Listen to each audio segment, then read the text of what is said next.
trabaho madali.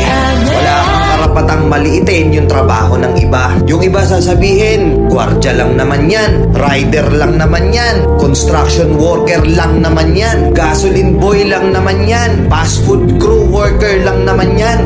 Pucha, nagkaroon lang tayo ng maganda-gandang klase ng trabaho. Akala na natin kung sino na tayong entitled sa mundong to. Minamaliit natin yung mga taong mas mabababa yung sahod sa atin.